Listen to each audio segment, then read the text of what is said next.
Negeri kami itu hancur-hancuran, Pak. Tambang di mana-mana, hancur-hancuran, Pak. Negeri kami itu. Ada senior saya di sana, mantan gubernur Pak Longki Janggola, Pak. Hancur-hancuran. Itu saya tidak tahu kalau nikelnya habis, daerah itu mungkin adalah daerah hantu. Cuma 222 miliar. Di mana persoalannya? Gubernur nggak bisa masuk, Pak. Para pengusaha ini bilang ini kawasan industri spesial, nggak boleh. Semua berdalih atas izin undasaha industri.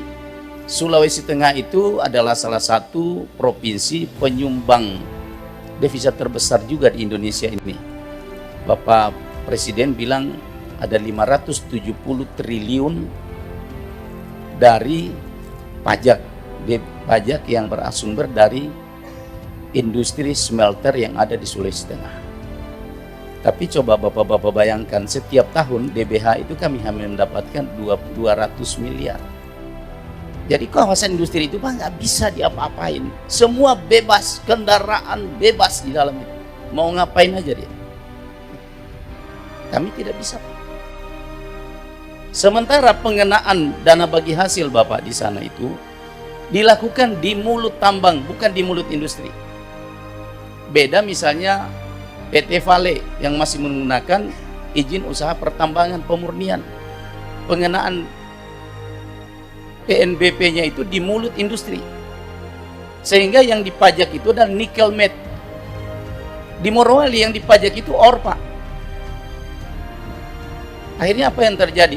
Satu ore misalnya 40 dolar per metric ton. Tapi kalau misalnya pajaknya itu dibayar di mulut industri menjadi stainless steel, ya mungkin Sulawesi Tengah itu adalah salah satu daerah yang menyamai mungkin DKI, Jawa Barat dan sebagainya soal PAD. Ini problem kami, Pak.